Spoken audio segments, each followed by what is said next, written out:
भगवान समदृष्टा है। परीक्षित बोले मेरी समझ में तो आता नहीं है, क्योंकि सम प्रिय सुहृद ब्रह्मन भूतानां भगवान स्वयं इंद्रस्यार्थे कथम दैत्यान् अवधीत विषमो यथा।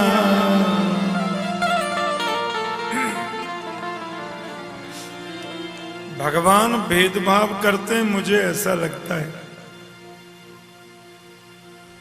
राक्षस को मारना, भक्त को बचाना, पापी को पार लगाना, प्रेमी पापी को डुबोना, प्रेमी को पार लगाना, ये भेदभाव नहीं तो क्या है?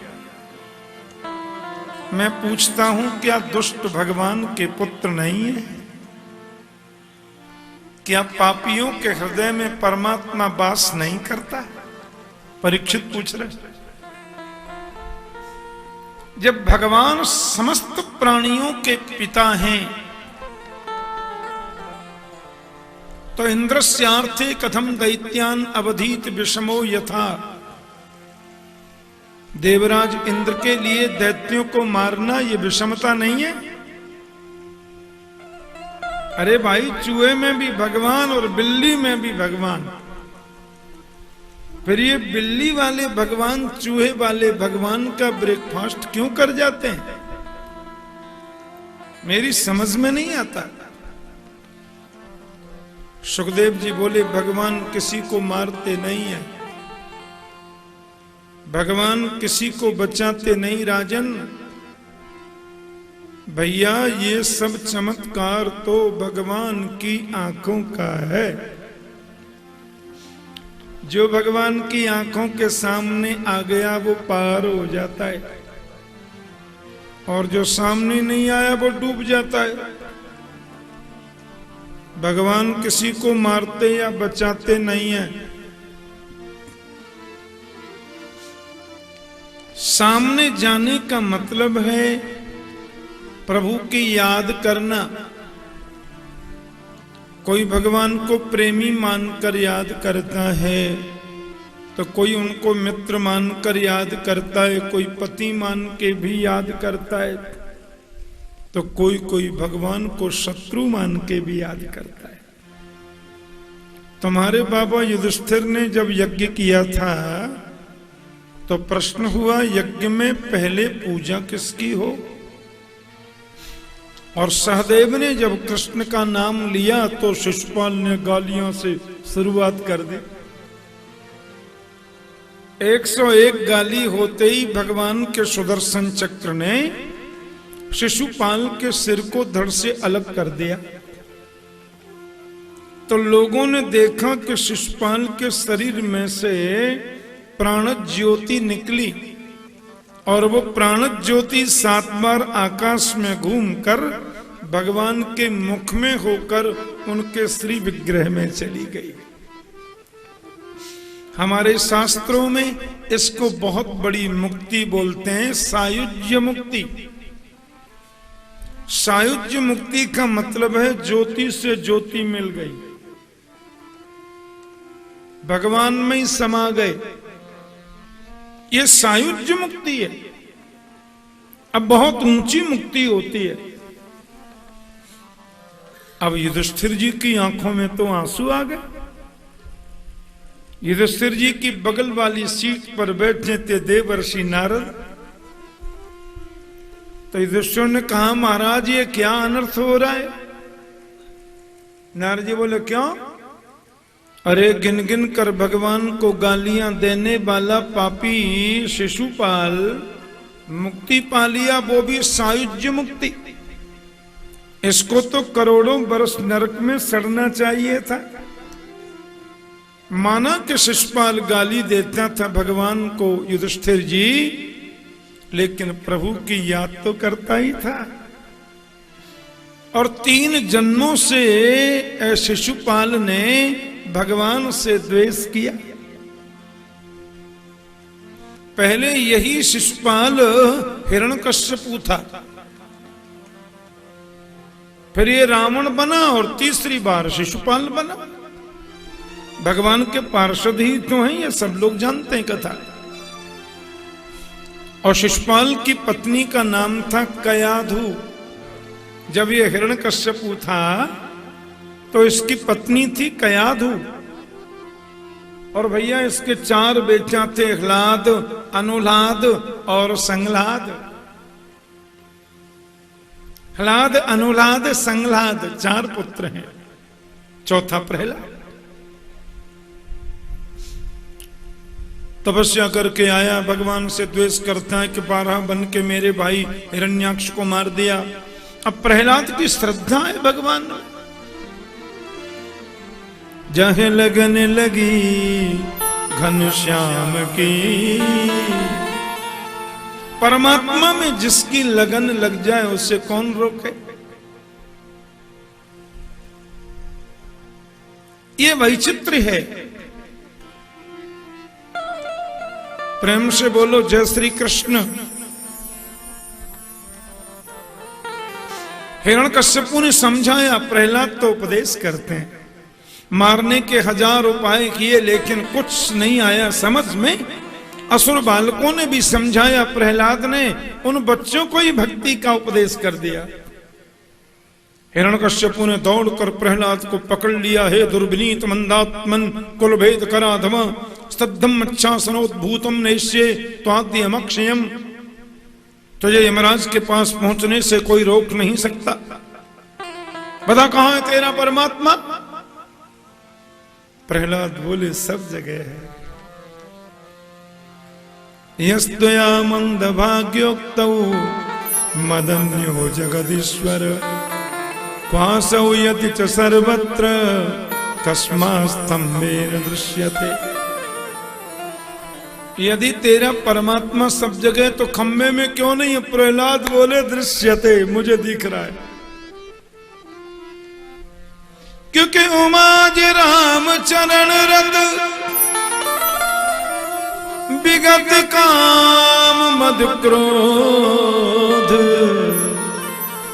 निज प्रभुमय देख जगत के सन कनहि विरोध। भगवान के चरणों में जिनकी प्रीति होती है वो सब में गोविंद को देखते हैं। अब चश्मा काला है तो मेरा कोई दोष नहीं, पर खम्भे में तो बैठा है।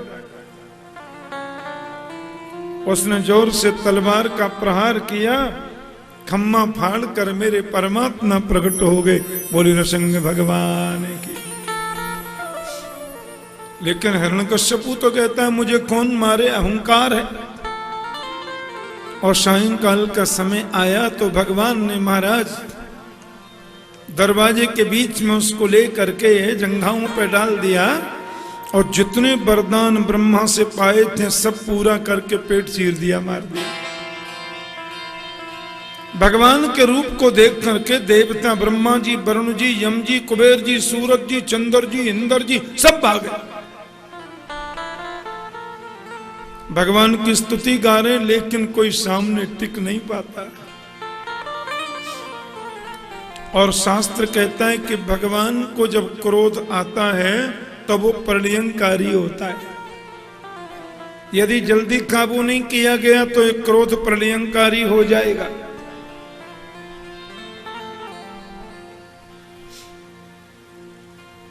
एक बात कहूं, पति को कितनी भी गुस्सा आ जाए, मैं अंदर की बात बता रहा हूं, कितने भी क्रोध में पति भर जाएं, धर्म पत्नी जी यदि सज धज कर तुरंत उनके सामने एक बार आके थोड़ा मुस्कुरा दें, एक बार तो क्रोध पर पानी फिर ही जाता है। बोलो जय श्री कृष्ण। ये पक्की बात। कितना ही क्रोध हो, भगवान की बाहर जाए माता लक्ष्मी। ब्रह्मा जी बोले भगवान का कोप शांत नहीं हो रहा है, हिरण्यकश्यपु मर गया फिर भी क्रोध नहीं हो रहा है शांत, अब किया क्या जाए। इंद्र बोले मैंने तो यही सुना है कि पत्नी जी आ जाए तो हो सकता है, तो सब देवता लक्ष्मी माता के पास गए। मैया बोली क्या बात है ब्रह्मा? अरे वरुण जी, यम जी, कुबेर जी, सूरज जी, चंद्र जी, इंद्र जी, शंकर जी, कहिए। लक्ष्मी माँ तो सबकी माँ है। माता भगवान बड़ा कोप कर रहे हैं, आप चल के थोड़ा कोप शांत कर दो। अब लक्ष्मी जी को क्या मालूम था कि वो दाढ़ी वाले बब्बर शेर बन के बैठे हैं। लक्ष्मी ने सोचा भाई भगवान होंगे जिनके चरण दबाती हैं हम। तुम लोग बिल्कुल मत डरो, मैं अभी चलती हूँ, थोड़ी थोड़ी थोड़ी मीठी डांट लगा दूंगी। हाँ, ऐसे कैसे बच्चों को डरा रहे, ये क्या तरीका है? चलो अभी चलती हूँ। तो माता जी ने कहा थोड़ा नंबर अच्छे मिल जाएंगे। हाँ, कहाँ है मेरे पति? ब्रह्मा बोले हम पास में चले जाते तो आपको तकलीफ क्यों देते माता? और सामने वाले महल में दाहिनी तरफ आप मुड़ेंगी तो दरवाजे के बीच में ही तो बैठे। लक्ष्मी माता गई, जाके बोल दूंगी क्यों बच्चों को डरा रहे हो, ये कोई तरीका होता है क्या? लेकिन सुखदेव जी महाराज लिखते हैं कि साक्षात् श्री प्रेषिता देवई दृष्ट्वा तन्महदद्भुतम् अदृष्टा श्रुतपूर्वत्वा शानोपेयाय संकिता। लक्ष्मी माता जैसे ही वहां गई, लंबी लंबी दाढ़ी, भयंकर मुच्छे, भगवान के बड़े बड़े दांत, और बोलते हैं तो एकदम अग्नि के लपटें निकल रही हैं मुख से, और मुंह है शेर का, शरीर है मनुष्य का, लंबे लंबे नख। ऐसा रूप न लक्ष्मी ने कभी देखा था और न जीवन में सुना था। उनकी गोद में पड़ा चिरा फटा हुआ हिरण्यकश्यपु, हिरण्यकश्यपु की अतड़ी निकालकर भगवान ने गले में धारण कर रखी है, और यहां यहां तक रक्त से रंजित हो रहा है उनका हस्तकमल। लक्ष्मी गई पास में, भगवान नृसिंहदेव ने लक्ष्मी जी को देखा और हा कर दिया जोर से महाराज, ऐसी हुंकार मारी, लक्ष्मी माता को 3 पटक तो वहीं लग गई, और ऐसी दौड़ी, ऐसी भागी, अरे बाप रे मेरा पति। निकल करके गई तो ब्रह्मा ने कहा माता, बोले शर्म नहीं आती तुम्हें? ये दाढ़ी वाले बब्बर शेर को मेरा पति बोलते हो? मेरे पति कितने कोमल, कितने सौम्य, कितने सुशील और कितने सुंदर, ये मेरा पति होता क्या? दूसरी श्वास तो माता जी ने बैकुंठ में जाकर के ली। बोलो जय श्री कृष्ण। अदृष्टा श्रुतपूर्वत्वात् शानोपेयाय शंकिता। डर गई माता। ब्रह्मा बोले अब तो प्रलय होगा जब माता भी शांत नहीं कर सकी। इंद्र तुम्हारी थोड़ी तो फेल हो गई। तुम कहते थे पत्नी सज के आ जाए तो कोप शांत होता है, इधर तो कुछ हुआ ही नहीं। नारद जी बोले बुरा न मानो तो मैं कह दूं पिताश्री, चाहे आप कितनी भी स्तुति गा दो, चाहे माता लक्ष्मी जी पधारे, पर जब तक श्रीमान प्रहलाद नृसिंहदेव के सन्मुख नहीं पहुंचेंगे इनका कोप शांत होने वाला नहीं है। प्रहलादं प्रेषयामास ब्रह्मावस्थितमन्तिके तातः प्रशमयोपेहि स्वपित्रे कुपितं प्रभुं। जब तक प्रहलाद भगवान के सामने न जाएगा उनका कोप शांत नहीं हो सकता। और प्रहलाद ने जाकर के नृसिंहदेव के सामने साष्टांग दंडवत प्रणाम किया। भगवान नृसिंह ने दौड़कर उसको अंक में भर लिया, गोद में बिठाया, जीभ निकालकर चाटने लग गए। इतना प्यार, इतना स्नेह करते हैं भगवान नृसिंहदेव। प्रहलाद जी का कोप शांत, नृसिंह का कोप शांत हो गया। प्रहलाद ने भगवान की बड़ी सुंदर स्तुति गाई है। ब्रह्मादि सुरगणा मुनियोथ सिद्धा सत्वई कथा नवतयो वचसाम प्रवाहई नाराधितुम पुरगुणई रधुनापि विप्रु किम तोर्ष्णुमर्हति समय हरिरुग्र जाते। बड़ा सुंदर स्तवन किया है प्रहलाद ने, और भगवान उनको भक्ति भर देख करके वहां से प्रस्थान कर गए। प्रहलाद जी दत्तात्रेय जी के पास भी गए, उनसे उन्होंने सुंदर मानव धर्म, संन्यास धर्म और वर्णाश्रम धर्म की बृहत व्याख्या जानी। हम लोग भगवान की याद नहीं करते ऐसा नहीं, सब करते हैं, लेकिन संकट में करते हैं। भगवान की याद प्रेम से करो, भगवान का चिंतन श्रद्धा से करो, भगवान के नाम का जाप आवश्यक समझ करके करो। प्रेम से बोलो जय श्री कृष्ण। गजराज संकट में पड़ गया, पत्नी बच्चों के संग नहा रहा था, ग्रह ने पैर पकड़ लिया, पहले पत्नी से सहायता मांगी, बच्चों से मांगी, अपना सहयोग भी किया, कोई काम नहीं आया तो प्रभु की याद करी। पहले से स्मरण करता तो ऐसा क्यों होता। भगवान हमारे हैं और हम भगवान के हैं। सत्यपि भेदा पगमे नाथ तवाहम नमाम कीनस्त्वम सामुद्रो ही तरंग नहीं क्वचन समुद्रो न तारंग। भगवान हमारे हैं और हम भगवान के हैं। इस आत्मीय आध्यात्मिक संबंध से भगवत स्मरण करो। भगवान आए, सुदर्शन चक्र से ग्रह का सिर धड़ से अलग किया, गजराज को बचाया, ग्रह को भी बचाया, क्योंकि भगवान के हाथ से मरना भी बचना है और प्रभु के हाथ से बचना भी बचना है। अपने रहने के लिए मकान बनवाओ ना, तो उसमें जो सबसे सुंदर जगह है उस जगह में मंदिर होना चाहिए। जिस घर में मंदिर नहीं है वो घर श्मशान भूमि के समान होता है। हाँ, बच्चों में संस्कार आते हैं। वो आजकल टीवी पे मेडिटेशन, बड़ी बड़ी फालतू चीजें आने लग गई हैं। हाँ, कोई 10 मिनट में कुंडलनी खोल रहा है, कोई माथा फोड़ रहा है, पता नहीं क्या क्या कर रहे हैं, कोई भगवान से मिला रहे हैं, कोई कनेक्शन जोड़ रहे हैं। पैसे जमा करो, फार्म भर दो, कनेक्शन जोड़ देंगे। एक बात कहूं, ये सब फालतू चीजें हैं। बोलो जय श्री कृष्ण। हाँ,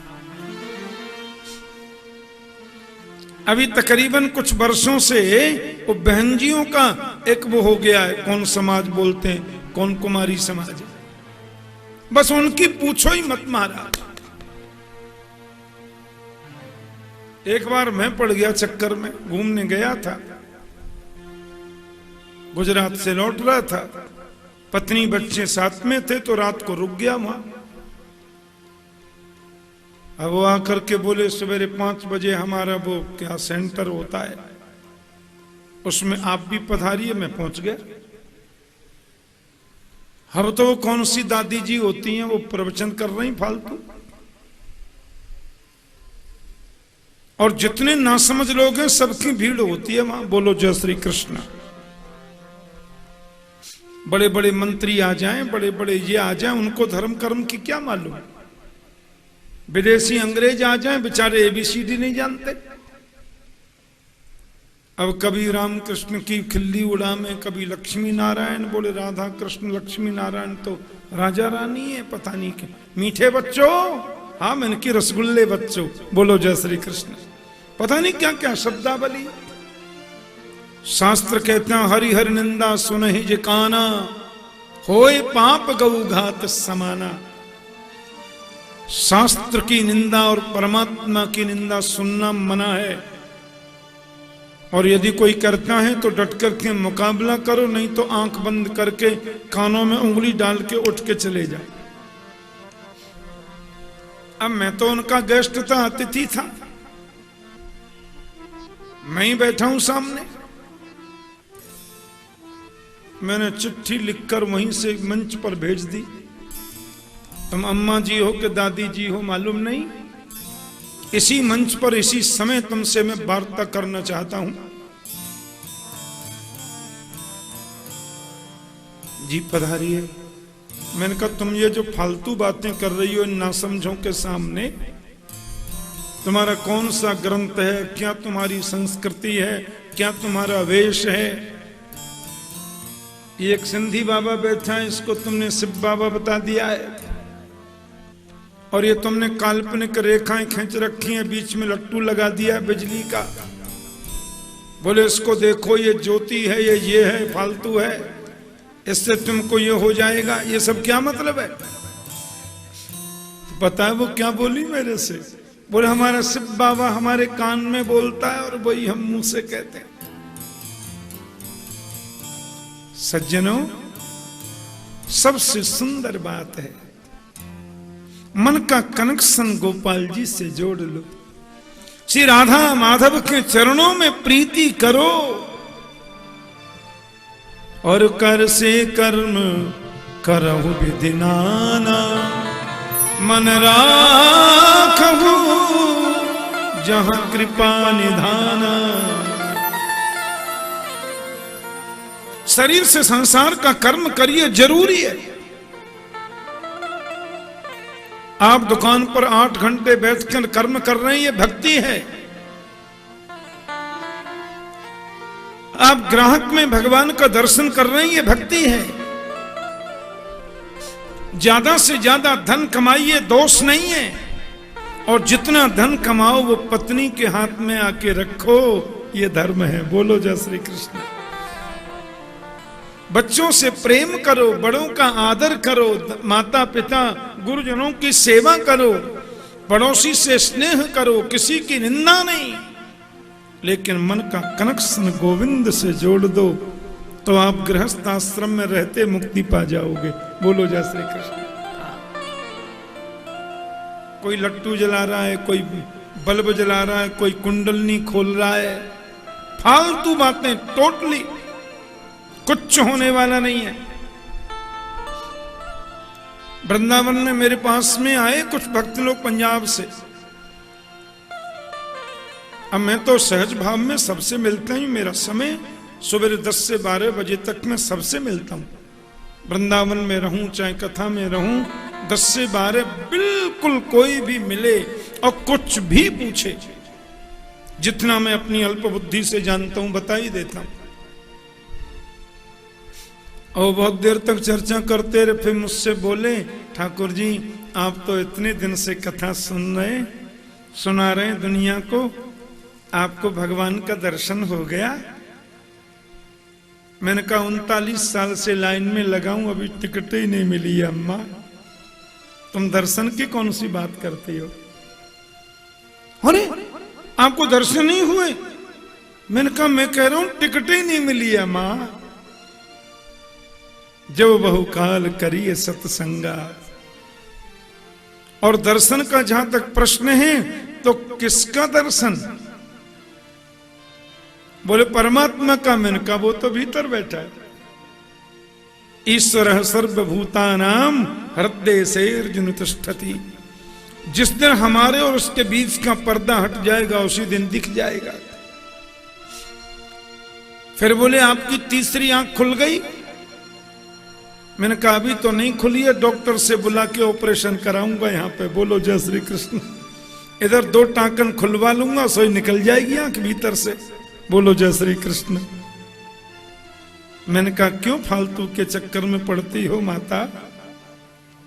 तीसरी आंख और 5वीं आंख और कुंडलनी खुल गई और नस फट गई और माथा निकल गया और ज्योति मिल गई। मैंने कहा ये सब कुछ नहीं है, फालतू चीजें हैं। एक ही काम करो, मन का कनेक्शन राधा माधव के चरणों में जोड़ लो और गृहस्थ आश्रम में कर्म करो। कोई तरीका नहीं है दूसरा।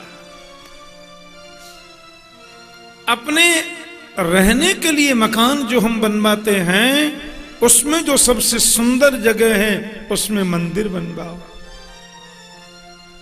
बहुत बड़ी जगह नहीं है, छोटा बनवा लो। लड्डू गोपाल जी विराजमान करो, राधा माधव को विराजित करो।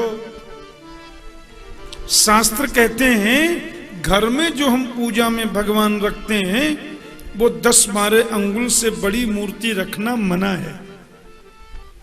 अत्यतिष्ठित दशांगुलम, ऐसा वेद में लिखा है। और ये इतनी बड़ी, प्रादेश मात्रम पुरुषम वसंतम, ऐसा वेद में लिखा है। इतनी बड़ी मूर्ति हम घर में पूजा में रख सकते हैं। इससे ज्यादा बड़ी मूर्ति घर की पूजा में रखना मना है। बिना प्राण प्रतिष्ठा के रख लो, वो तो स्टेचू है, भगवान तो है नहीं, वो तो कितना ही बड़ा रख लो।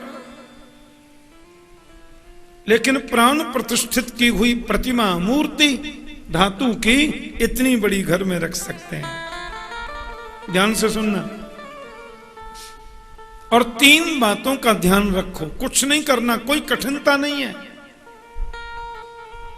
पहली बात, उनको घर का मालिक, घर का सदस्य मानो। बिना मेरे गोपाल जी के भोग लगाए कुछ भी घर में मत खाओ। गीता में तो कृष्ण मना करते हैं, भुंजन्ते ते त्वघम पापा ये पचन्त्यात्म कारणा। जो व्यक्ति घर में भोजन बनाते समय कहते खाना बन रहा हमारे लिए, तो समझो वो अपने पाप का ही भोजन कर रहा है। ऐसा गीता में लिखा है। वैष्णवों के घर में कभी खाना बनता ही नहीं है। क्या हो रहा है? बोले भोग बन रहा। अभी क्या हो रहा है? बोले प्रभु का भोग लग रहा है। अब क्या कर लें? बोले प्रसाद पालो। ध्यान रखो, बिना भगवान के भोग लगाए कुछ भी खाना मना। भोग क्या लगाएं? आटा, दाल, चावल, जो कुछ भी घर में है, रोटी बनाई, फुल्का बनाया, सब्जी बनाई, पवित्र रूप में सब सजाओ थाली में, और श्री राधा माधव के सन्मुख रखो, पर्दा लगाओ, सब में तुलसी पत्र छोड़ो, घंटी बजा दो, भोग लग गया। आप हवाई जहाज में उड़ रहे हैं 35,000 40,000 फीट की ऊंचाई पर। हवाई जहाज में तो हवाई जहाज का कुछ भी खाना मना है, क्योंकि वहां तो नॉन वेज प्योर वेज सब गड़बड़ होता है। उसमें परिचारिकाएं बेचारी, उनको हाथ धोने का ही सहूर नहीं है। बोलो जय श्री कृष्ण। पर यदि आप 2-4 घंटे भी नहीं रह सकते बिना कुछ खाए लंबी यात्रा में, तब तो बना के ले जाओ घर से। अब सब लोग खा रहे हैं तो आपका भी मन करता है, अपना टिफिन खोलो और टिफिन खोलकर वहीं पर थाली सजा लो। भोग कैसे लगाए? हम तो 40,000 फीट ऊंचे उड़ रहे हैं। तो सभी वैष्णव लोग ये माला झोली रखते हैं ना, जपने वाली, हाथ में सब चीज सजाओ हवाई जहाज में। हाँ, और ये तुलसी की माला निकालकर थाली से छुपा दो। जहां भी भगवान होंगे वहीं भोग लगा लेंगे। बोलो जय श्री कृष्ण। लेकिन बिना भोग लगाए कुछ भी खाना मना है। और घर में वही चीज आनी चाहिए जो भगवान का भोग लग सकती है। जो चीज भोग नहीं लग सकती वो घर के रसोई में लाना मना है। राम राम राम राम, मांस, मदिरा, शराब कुछ नहीं, ये तो घर में आना ही नहीं चाहिए। प्याज लहसुन का भोग भी मेरे प्रभु का नहीं लगता, उसको भी रसोई में नहीं लाना। ये शास्त्रीय नियम है। फिर प्रसाद सब लोग पाइए। भगवान का भोग बनाओ तो मधुर मधुर कीर्तन गाओ। श्री कृष्ण गोविंद हरे मुरारे, हे नाथ नारायण वासुदेवा। एक प्रैक्टिकल की बात कह रहा हूं बहनों के लिए। आप घर में भोजन बनाना, और आज भोजन बनाना ना तो वो कीर्तन करते हुए बनाना। श्री कृष्ण गोविंद हरे मुरारे, हे नाथ, दाल चला रहे हैं, हे नाथ नारायण वासुदेवा, फिर सब्जी में करछुन लगाई, हरे कृष्ण कृष्ण कृष्ण हरे हरे, हरे राम राम राम हरे हरे। फिर आप रोटियां बना रही हैं, श्री कृष्ण गोविंद हरे मुरारे, हे नाथ नारायण वासुदेवा। देखो, कीर्तन करते भोजन बनाया, फिर उसका भोग लगाओ, और वो भोजन अपने पति और बच्चों को खिलाओ, और भोजन करने के ठीक 5 मिनट बाद उनसे पूछो कैसा लग रहा है। सत्य समझना, पति और बच्चे बोलेंगे कहीं मंदिर में चले, कहीं दर्शन करके आए, अच्छा आज सत्संग में चलेंगे। क्योंकि कीर्तन करते हुए जो आपने भोजन किया, वो कीर्तन के परमाणु का असर भोजन पर हुआ, और उसका असर भोजन करने वाले के दिमाग पर हुआ, मन पर हुआ। ये पक्की बात। और दूसरे दिन भोजन बनाना तो कीर्तन मत करना, ऐसे करछुल से सब्जी चलाना और गाना मुन्नी बदनाम हुई डार्लिंग तेरे लिए, मेरे ओठों को चिपका ले वो क्या फेविकोल से, बोलो जय श्री कृष्ण। ऐसा कोई फालतू सा गीत गाते हुए भोजन बनाना, और भोजन बना करके अपने पति और बच्चों को खिलाना, और 10 मिनट बाद पूछना कैसा लग रहा है, कहेंगे बात मत करो बहुत टेंशन है। क्योंकि उस अभद्र, उस गंदे गीत का असर भोजन पर हुआ, और उसका असर भोजन खाने वाले के दिमाग पर हुआ। यह प्रैक्टिकल की बात है। इसलिए भगवत स्मरण करते हुए जो कार्य आप करते हैं, वो कार्य भी भक्ति हो जाता है।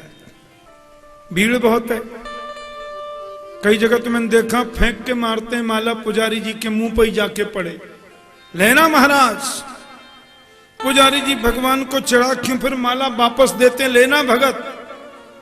आधी माला हाथ में आई, आधी टूट के गिर गई, या साबुत भी आ गई तो आप माला लेके आए, और अपनी गाड़ी में कई लोग बिल्ली बिल्ली कुत्ता बुत्ता टांग के रखते हैं ना स्टीयरिंग के ऊपर, वहां माला लटका देते हैं।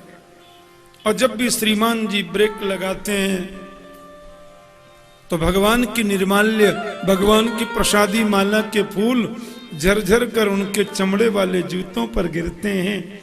ये भगवत सेवा अपराध है, ऐसा नहीं करना।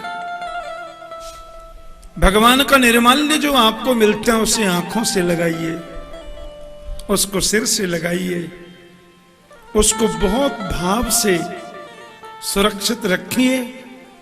और किसी बगीचे में जाते हैं तो बगीचे में वृक्ष की जड़ में उसको डालिए, पवित्र जगह पर उसको रखिए, सूख जाए तो नाली में फेंकना, रोड पर फेंकना भगवत प्रसादी को ये अपराध है। दुर्वासा जी गए थे भगवान के पास और भगवान ने अपनी माला पहना दी उनको। दुर्वासा ने वही माला देवराज इंद्र को पहनाई, इंद्र ने हाथी को पहनाई, हाथी ने पैरों में डाल दी। पता है इंद्र को दरिद्रता का मुंह देखना पड़ा है। वो तो क्षीर सागर का मंथन देवताओं ने भगवान के कहने से किया। 14 प्रकार के रत्न निकले, अंत में अमृत कलश को लेकर धन्वंतरी पधारे और देवताओं को पिलाकर दैत्यों को दिखा दिया मुठा। तत्र देवा सुनो राम रणः परम दारुणम् ऊर्ध्वबाहो नभो दृष्टि पादांगुष्ठास्त्रसावनी। तत्र देवासुरो नाम रणः परम दारुणम् रोधस्युदन्यतो राजनुस्तुमलो रोमहर्षण। और इस युद्ध में देवता जीत गए। भगवान शिव भी मोहिनी को देखने आए, देखते रह गए। एक बात कहूं, जितना हमारा ऐश्वर्य बढ़े, जितनी हमारी प्रतिष्ठा बढ़े और जितनी हमारे पास में लक्ष्मी बढ़े, उतनी ही माला की संख्या बढ़नी चाहिए। उतना ही भगवत चिंतन बढ़ना चाहिए। रोज सवेरे उठो, श्री राधा माधव के चरणों में प्रणाम करो। आपकी बहुत बड़ी कृपा है, मुझे मानव जन्म दिया, बोलने को वाणी, सुनने को कान दिए, दर्शन को आंखें दी, और क्या मांगू। साईं इतना दीजिए जामे कुटुंब समाई, मैं भी भूखा न रहूं, साधु न भूखा जाए। जितना ऐश्वर्य बढ़े माला बढ़नी चाहिए, और हमारा ज्यों ज्यों धन बढ़ता है, वैभव बढ़ता है, माला ही घटती जाती है। अमृत पी लिया तो देवता कहते हैं अब हमें कौन मार सकता है, 2-4 माला जपते थे वो भी छूट गए। गलत बात है ना। राजा बलि ने गुरुदेव के चरणों में प्रणाम किया, बोले गुरु जी देवताओं ने अमृत पान कर लिया, अब मैं क्या कर सकता हूं। गुरुदेव ने कहा अमृत पीने वालों को मारा नहीं जा सकता, हरा सकते हैं। कैसे? बोले गौ सेवा करो, गुरु सेवा करो, विप्र संत सेवा करो बेटे। राजा बलि प्रहलाद जी के खास पोता हैं, जिस पोता को बरेली में नाती कहते हैं ना, वो पोता। बोलो जय श्री कृष्ण। बेटा को कहते हैं पुत्र, और पुत्र के बेटे को बोलते हैं पौत्र। पौत्र मीन्स पोता।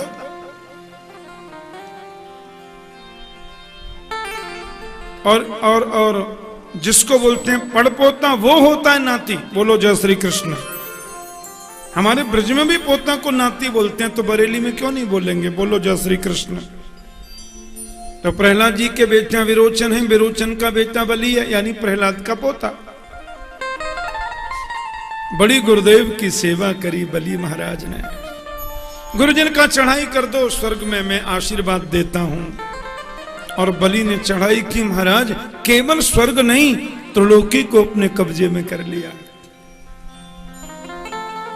देवताओं ने भगवान से प्रार्थना की, देव माता अदिति ने अनुष्ठान किया, तो उनके घर भगवान वामन बनकर के पधारे। बोलिए वामन भगवान की। तम बटुम वामनम दृष्ट्वा मोदमाना महर्षयः कर्माणि कारयामासु पुरस्कृत्य प्रजापतिम। देवताओं के आग्रह पर भगवान बलि के घर गए।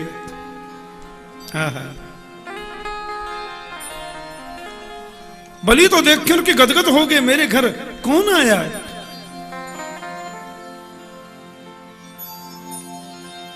आनंद मिला महात्मा बलि को। बलि ने परिवार सहित भगवान वामन की पूजा करी। स्वागतम ते नमस्तुभ्यं ब्रह्मन् किं करवामते,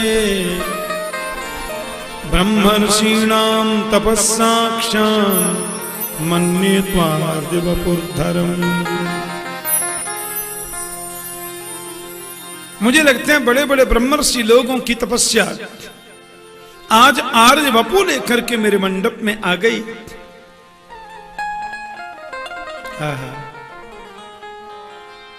अद्य न पितरस्तृप्ता अद्य न पावितं कुलम् अद्य सुष्टक्रतुरयम् यद् भवान् आगतो गृहान्। छोटे छोटे भगवान के चरण हैं। ऐसा अद्भुत मेरे वामन भगवान का सौष्ठव शरीर है। माथे पर सुंदर तिलक लगा है, बटुआ जैसा मुंह है, बिम्मा फल जैसे ओष्ठ हैं, टमाटर जैसे गाल हैं। बोलो जय श्री कृष्ण। भगवान वामन के स्वरूप टोटल 52 अंगुल के हैं। बलि ने कहा मैं धन्य हो गया। कहां से पधारे? भगवान ने कोई आश्रम नहीं बताया। बलि बोले अपने छोटे से मुख से आप कुछ भी मांगिए, आपको मांगने में देरी होगी, मैं देने में विलंब नहीं करूंगा।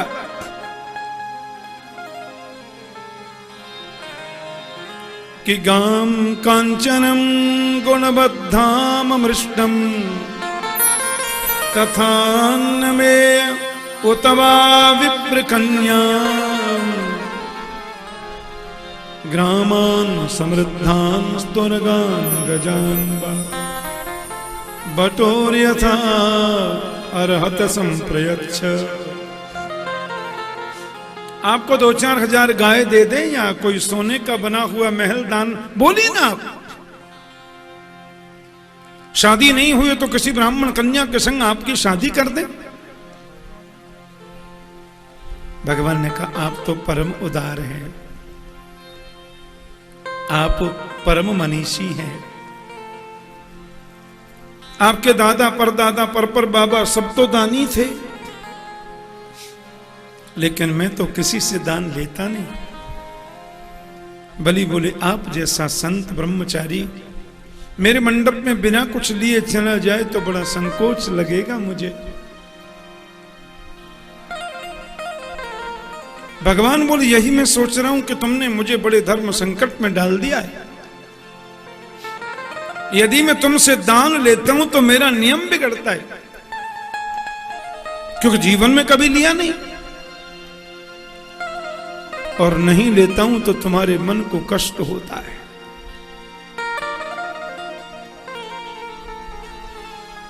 इसलिए कोई बीच का रास्ता निकलना पड़ेगा।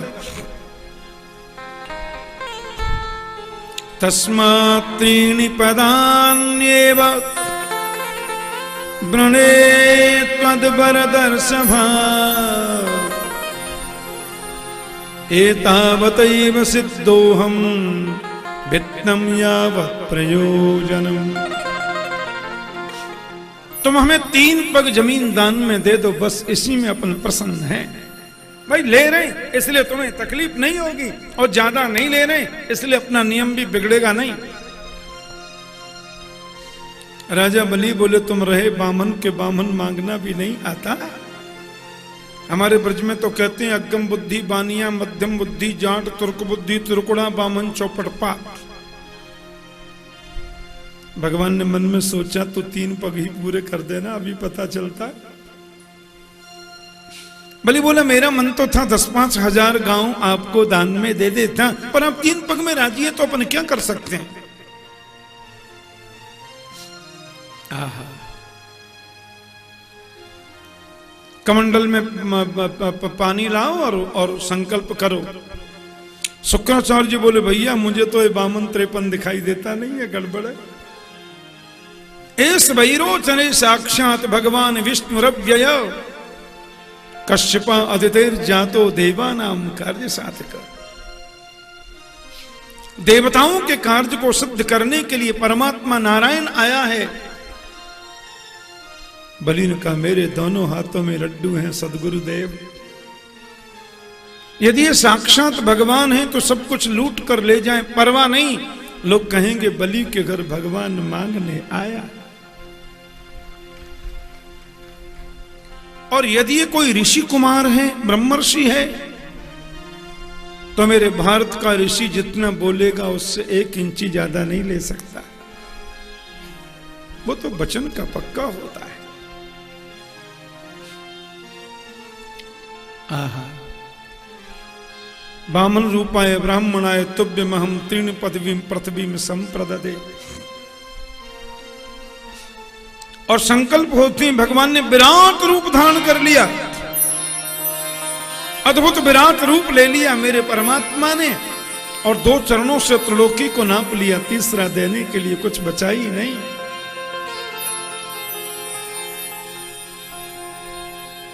कहां है तीसरा पैर बताओ, किधर रखें? तुमने 3 पग देने का संकल्प किया था। आजकल का भगत होता तो सीधा कह देता संकल्प लेते समय तुम 3 बिलांत के थे तो नापते समय लंबे हो गए तो मैंने ठेका ले रखा है क्या? संकल्प के समय जितने बड़े थे उतने बड़े होके ले लो, अपन कौन मना करते हैं।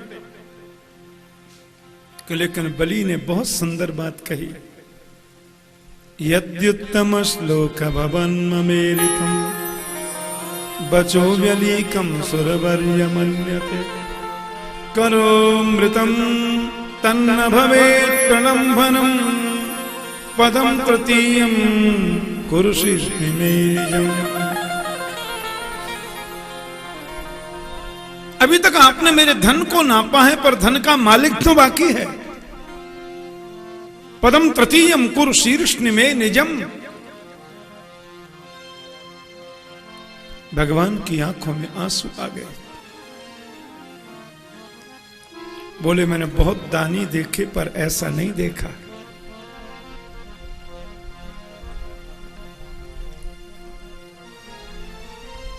सब कुछ लूट लिया जिसका, फिर भी इसके मन में क्रोध नहीं, अहंकार नहीं।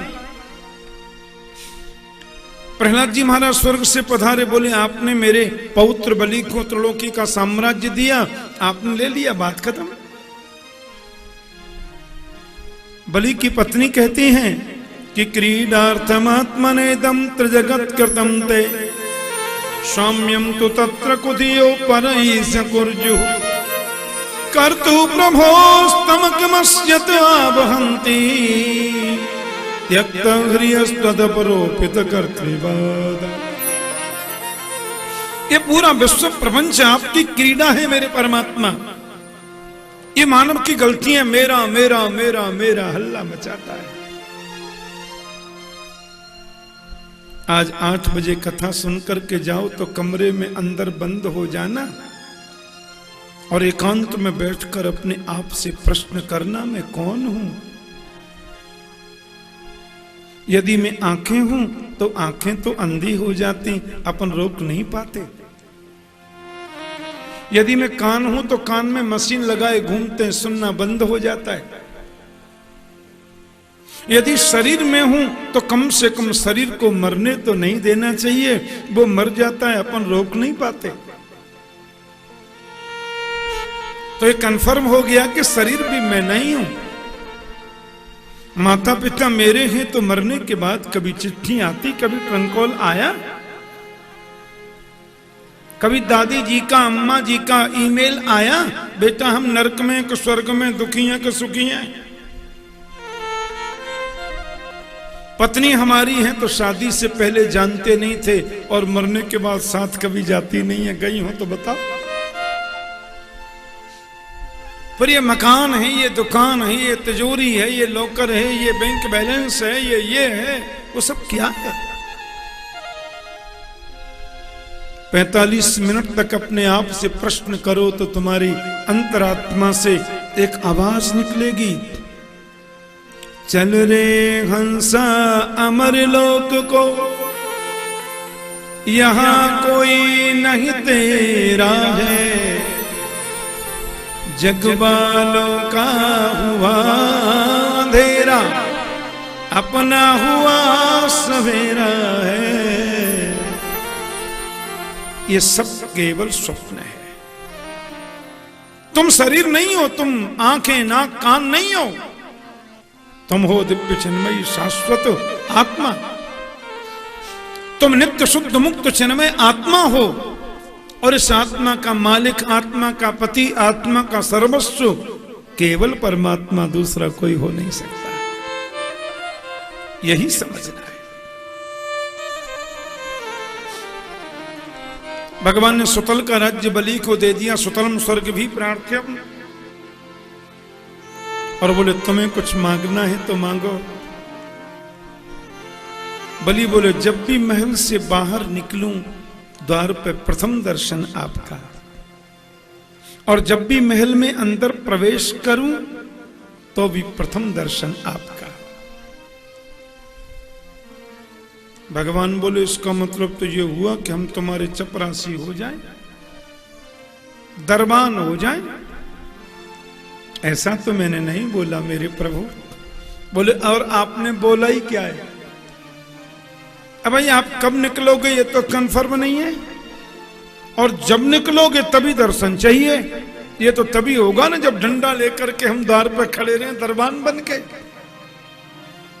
नित्यं दृष्टासि मां तत्र गदा पाणिम अवस्थितम नित्य ही अपने महल के द्वार पर तुम मेरा दर्शन करोगे, हाथ में गदा लेकर मैं रखवाली करूंगा तुम्हारी। एक रूप से भगवान लक्ष्मी के संग बैकुंठ चले गए और दरबान बन के बलि के द्वार पे खड़े हैं। क्यों?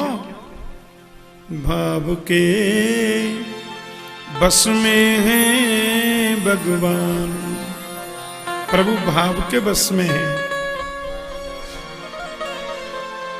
भाव के बस में है भगवान, भाव बिना सब साधन झूठो, बिरथा सकल विधान। भाव के बस में है भगवान। और ध्यान से सुनना, भाव नहीं तो हर मंदिर में, भाव नहीं तो हर मंदिर में, दीखत बस पाषाण, भाव होए तो पाषाणों में प्रकट होए भगवान। भाव के बस में है भगवान। भाव नहीं तो निधिवन मधुबन, भाव नहीं तो निधिवन मधुबन, लागत सब वीरान। भाव होए तो जित देखूं तित, दीखत सुंदर श्याम। भाव के बस में है भगवान। बरसावत रस राज रास रस, बरसावत रस राज रास रस, करत रसिक नित्य पान। कुंजन कुंजन डोलत राजो, सुन मुरली की तान। भाव के बस में है भगवान। प्रभु भाव के बस में, प्रेम के बस में। प्रेम से बोलो ना जय श्री कृष्ण। जिसने अपना सर्वस्व परमात्मा को समर्पण कर दिया वही बलि है। क्योंकि मैं कल निवेदन कर रहा था, भक्ति की अंतिम चरण परिणति है सर्वस्व अर्पण कर देना। ममनाथ यदस्त्योस्म्य हम सकलम तद्धि तवैव माधव, नियतस्वमिति प्रबुद्धधीहि अथवा किम न समर्पयामि ते। मेरा कुछ भी नहीं है, जिसको मैं अपना कहकर आपको समर्पित करूं वो ऑलरेडी है ही आपका। यह समर्पण की सर्वोत्कृष्ट परिणति है और ये भाव मन में आना चाहिए, ये प्रीति मन में आनी चाहिए। बलिन का मुझे स्वर्ग की इच्छा नहीं है, आप प्रसन्न रहो राघव, आप प्रसन्न रहो माधव। जहां अपनी आकांक्षा नहीं होती, अपने सुख की अभिलाषा नहीं होती और अपने लिए भगवान को कुछ भी कराने देने की भावना नहीं जगती, वो सर्वोच्च भक्ति है। दो चोर आकर तुलसीदास के चरणों में गिर पड़े। बाबा ने की क्या बात है, कौन हो तुम लोग? बोले बाबा हम लोग चोर हैं। तो क्या हुआ? अरे बाबा 15 दिन से हम आपके यहां चोरी करने आ रहे थे, रोज आते थे आपकी कुटिया के द्वार पे। तुलसीदास जी बोले तो चोरी क्यों नहीं की? बोले करते कैसे? और दो राजकुमार खड़े रहते हैं तुम्हारी कुटिया के दरवाजे पे धनुष्मान लेके, एक गोरा एक काला है। अच्छा हाँ, और ऐसे एकदम तन करके खड़े रहते हैं रात भर। हिम्मत है कोई चेंटी भी आपकी कुटिया में रात को आ जाए? बाबा माफ कर दो, बहुत बड़ी गलती हो गई। वो राजकुमार मिले तो उनसे भी माफी मांग ले। गोसाई जी बोले जाओ। और कुटिया बंद करके गोस्वामी जी इतना रोए, मेरी रक्षा के लिए प्रभु को तकलीफ उठानी पड़ी। अरे क्या है मेरे पास? कंबल हैं, थोड़े बर्तन हैं भोजन बनाने के, थोड़ी बहुत ग्रंथ हैं, और इनकी रक्षा के लिए राम लक्ष्मण दोनों मेरी कुटिया की सुरक्षा में रहते हैं रात भर। गोसाई जी ने पूरा सामान कंबल में बांधा पोटली में और श्री गंगा जी में प्रवाहित कर दिया। बोलो जय श्री कृष्ण। मेरे लिए प्रभु को तकलीफ क्यों? हमें जुकाम भी हो जाता है तो कहते हैं भगवान जी जुकाम ठीक कर दो। सुख संपत्ति घर आवे, कष्ट मिटे तन का। तकलीफ मिटा दो भगवान जी। ये भक्ति नहीं है। भक्ति में लेने की भावना ही नहीं होती। भक्ति में तो भगवान को भी दिया जाता है, भगवान से भी नहीं लेते। मुक्ति की कामना नहीं होती। वो सर्वोच्च भक्ति है। बलि ने परमात्मा को दिया, उनसे लिया कुछ नहीं। बोलो जय श्री कृष्ण। समर्पणात्मक भाव होना चाहिए। और जीवन की जैसी भी परिस्थितियां हैं, जीवन की जैसी स्थिति बनती है, प्रत्येक स्थिति में भगवत स्मरण करो।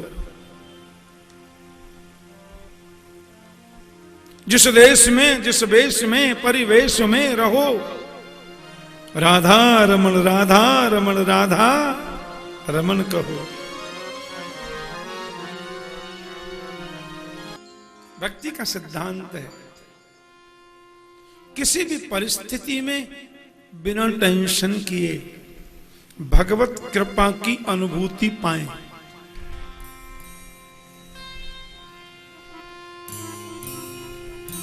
दर्द दिल तू है और दिल भी हमारा तू है। दिल तो प्यारा है मगर दिल से भी प्यारा तू है। बिंदु जी कहते हैं दिल दुखाने का भी दावा तो करूं किस पे करूं।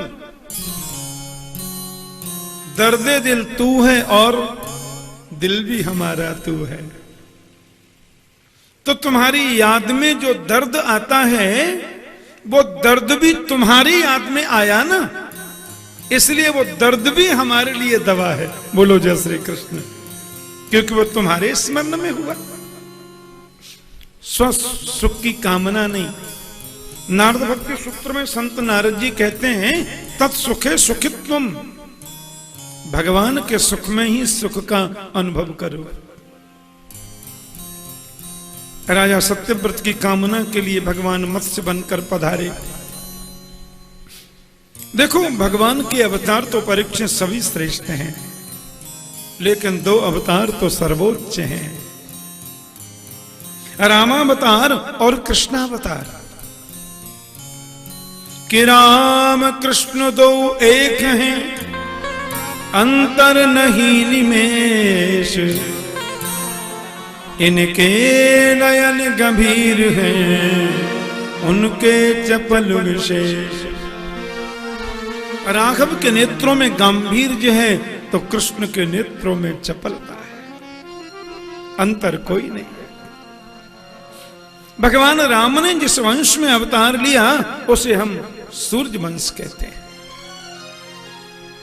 नारायण के बेटा ब्रह्मा, ब्रह्मा के बेटा मरीचि, मरीचि के कश्यप और कश्यप के सूर्य।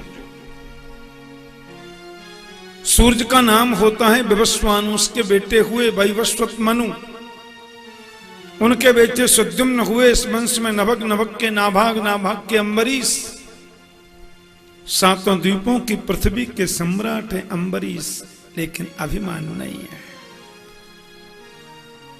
मैं सूर्य वंश संक्षिप्त कह रहा हूं, अहंकार नहीं है। और उनकी परीक्षा लेने के लिए दुर्वासा आए, फिर आशीर्वाद दे करके गए। अहो अनंत दासानाम महत्वम दृष्ट मध्य में, कृता गसोपि यद राजन मंगलानी समीह से। ऐसा आशीष करके गए। इस वंश में त्रिबंधन हुए, त्रिशंकु हुए, उनके बेटे हरिश्चंद्र हुए, हरिश्चंद्र के रोहिताश्व हुए, इस वंश में बाहुक हुए, बाहुक के बेटा महाराज सगर हुए, बाहुक नंदन सगर। सगर की दो पत्नियां हैं, सुमति और केशनी। केशनी का एक पुत्र हुआ जिसका नाम है अश्मंजस, और सुमति के मांसपिंड जन्मा जो 60,000 टुकड़े करने पर उतने ही पुत्र बन गए। भगवान कपिल की क्रोधाग्नि में जलकर सब भस्म हो गए। ब्राह्मण की क्रोधाग्नि में जलकर भस्म होने वाले की मुक्ति नहीं होती, ये नियम है। ब्राह्मण यदि सदाचारी है, ब्राह्मण तम्बाकू बीड़ी सिगरेट का सेवन नहीं करता है, किसी भी प्रकार का व्यसन उसके जीवन में नहीं है, त्रिकाल संध्या करता है, गायत्री मंत्र का जाप करता है, तो करोड़ों वर्ष पहले मंत्र जो ब्राह्मण का सहयोग करते थे वो आज भी करेंगे। बोलो जय श्री कृष्ण। अब इन 60,000 की मुक्ति कैसे हो? भगवान वामन ने जब त्रिलोकी को नापा 2 चरणों से, और दूसरा चरण जब ब्रह्मा जी के पास में गया, ब्रह्मा ने उनके चरणों को धो करके जल कमंडल में भर लिया। वही तो गंगा अम्मा है। वो गंगा जी यदि आ जाएं तो 60,000 मुक्त हो सकते हैं। बेचारे अंशुमान ने तपस्या करी, गंगा नहीं आई। अंशुमान के बेटा दिलीप ने तप किया, गंगा नहीं आई। भगीरथ ने तप किया, गंगा बोली आ तो जाऊंगी, सहन कौन करेगा, आप आओ माता। भगवान त्रिवटीनाथ से प्रार्थना की,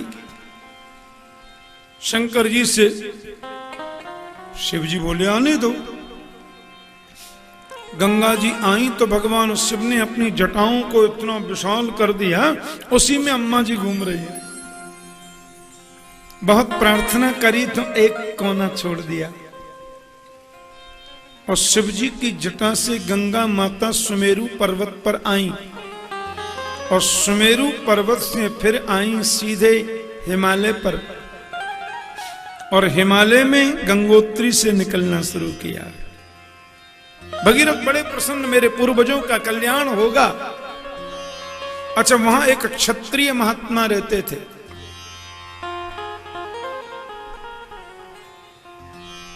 अब कलयुग में तो हम लोग कुछ सुनते नहीं है ना। ब्राह्मण कुल में जो संत पैदा होता है वो ब्रह्मर्षि होता है, और क्षत्रिय कुल का जो संत होता है उसको राजर्षि बोलते हैं। ये नियम है। अब तो कोई भी ब्रह्मर्षि लिख रहा है, फिर उगरे अंतन होय निबाहु कालने में जिम रावण राहु, फिर चौकड़ी भूल जाते हैं। तुम थे कुछ और दिखाते कुछ हो। अरे सहज जिंदगी जियो, बनावटीपन ज्यादा चलता नहीं। प्रेम से बोलो जय श्री कृष्ण। इस ऋषि का नाम है जहनु, ये राजर्षि है, क्षत्रिय महात्मा।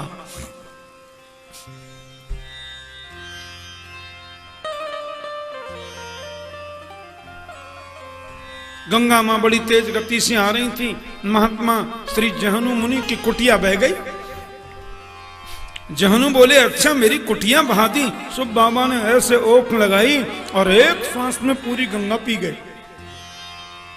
खतरनाक महात्मा है। भगीरथ ने कहा अम्मा, माता जी आप। माता जी है ही नहीं पीछे, वो बता रहे थे आप ऐसे आओ।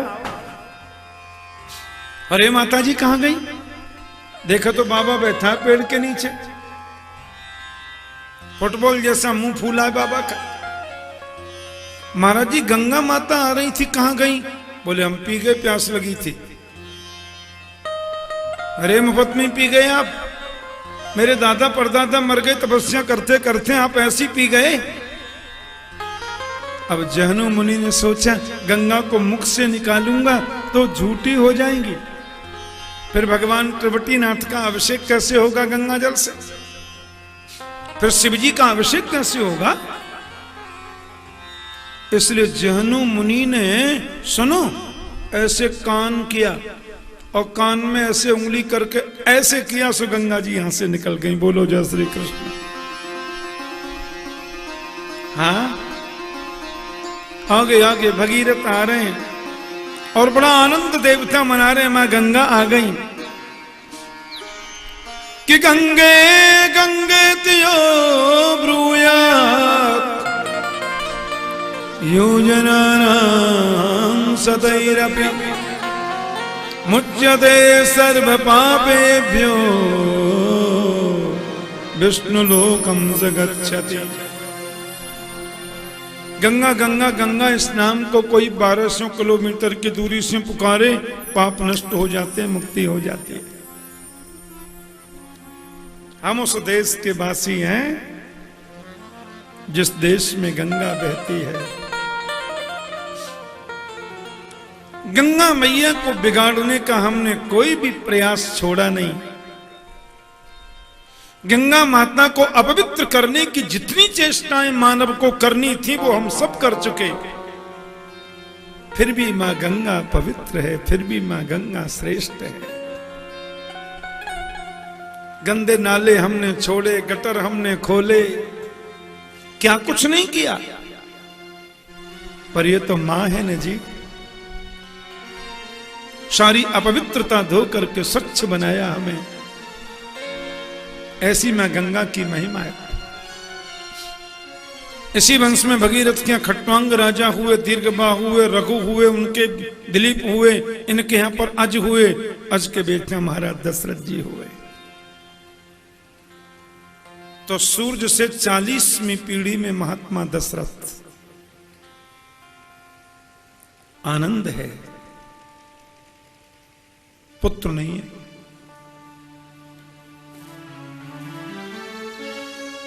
भागवत में राम कथा 1.5 अध्याय में है और कृष्ण कथा 135 अध्याय में है। राम कथा का विस्तार करें तो 5 भागवत कथा राम कथा में ही हो जाए। साल भर में 36-37 भागवत कथा तो हम करते ही हैं, 2-3 राम कथा भी करते हैं।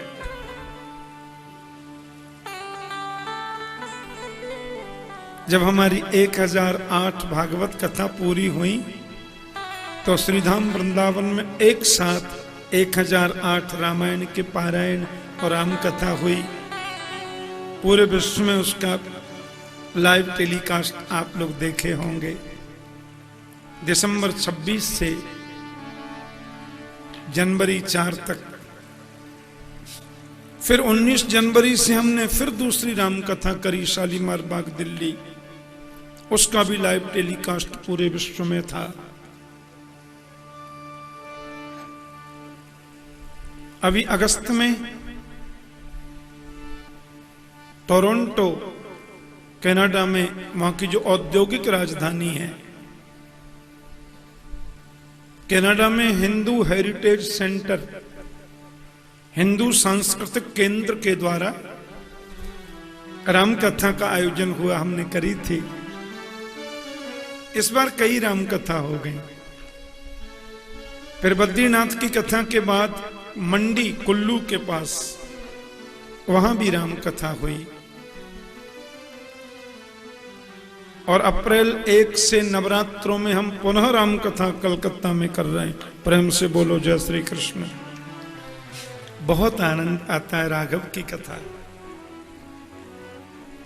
राघव इस देश के प्राण हैं और माधव इस देश की आत्मा है। इनके बिना राष्ट्र नहीं चल सकता। दशरथ महाराज जिनका दशों दिशाओं में रस जाता है। अयोध्या का मतलब है जहां युद्ध नहीं होता, अवध का मतलब है जहां किसी का वध नहीं किया जाता।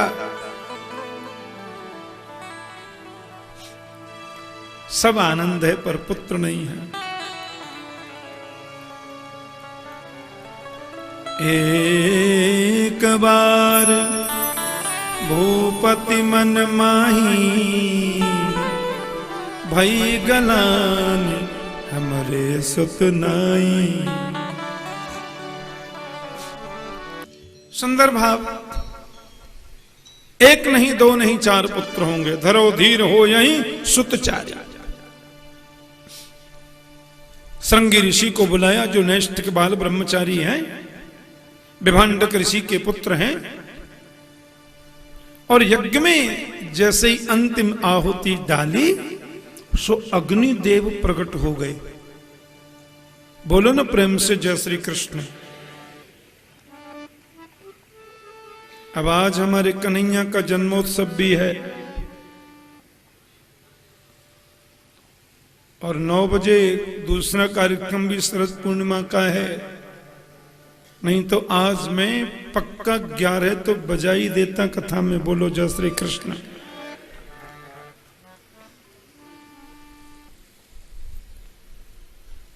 जब कथा लाइव नहीं होती तो हम लोग जरा मस्ती में बोलते हैं, चिंता तो रहती नहीं।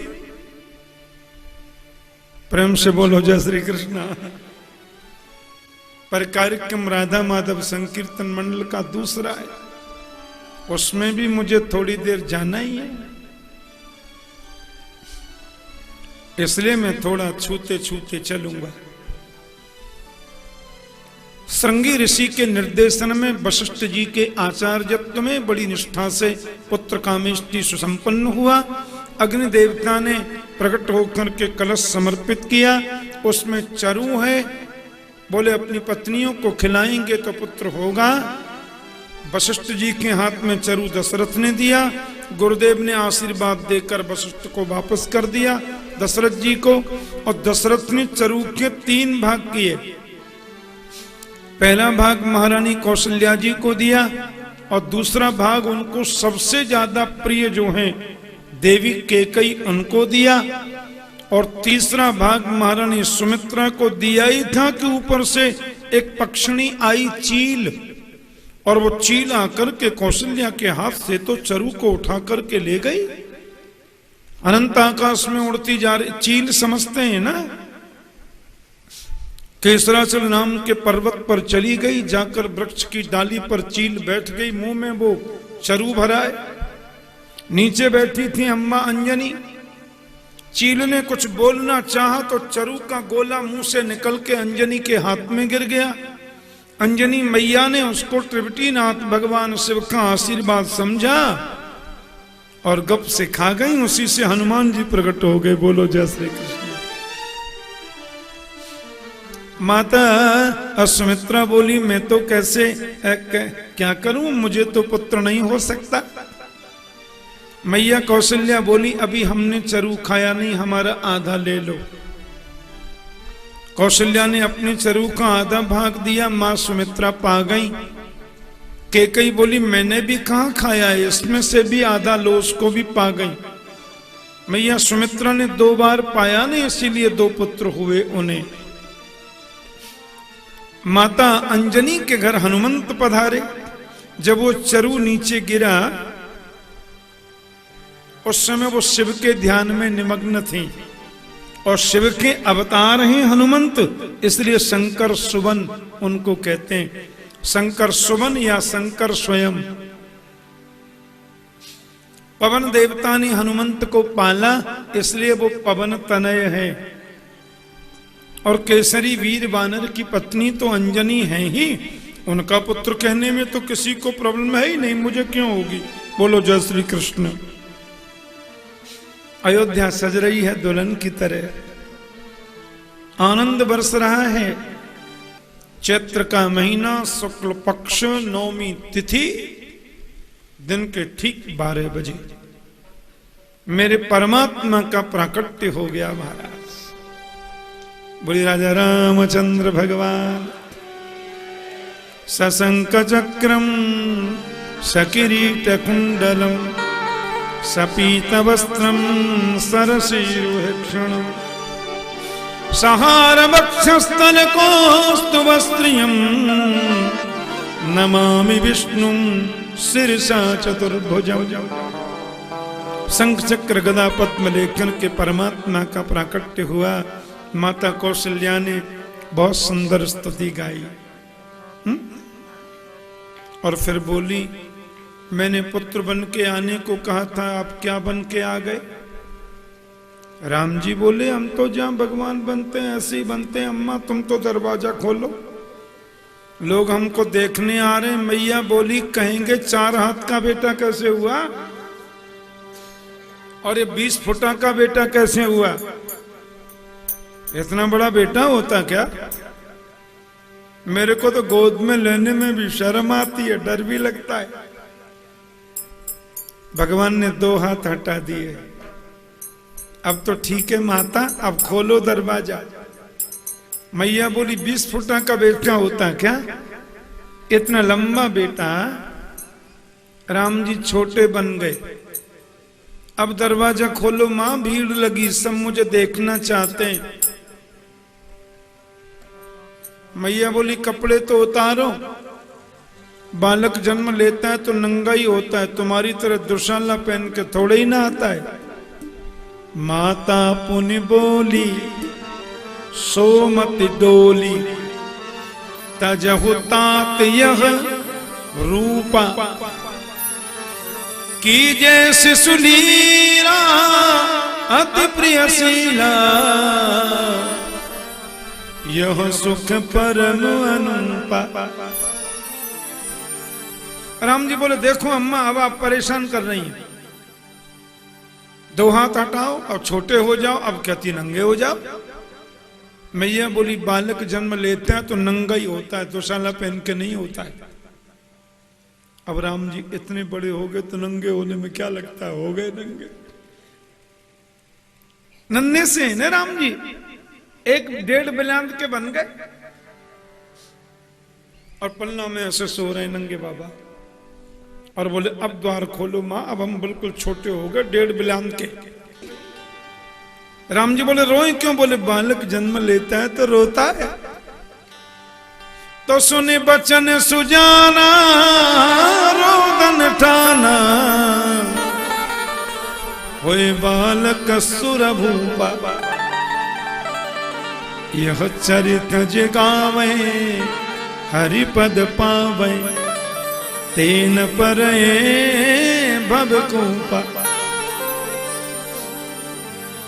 दशरथ जी को सूचना मिली, लोग आनंद में भर गए। पता चला दोनों माताओं ने भी, माता कैकेयी और सुमित्रा ने 2 पुत्रों को जन्म दिया। कैकेयी के भी एक श्यामला पुत्र जन्मा है।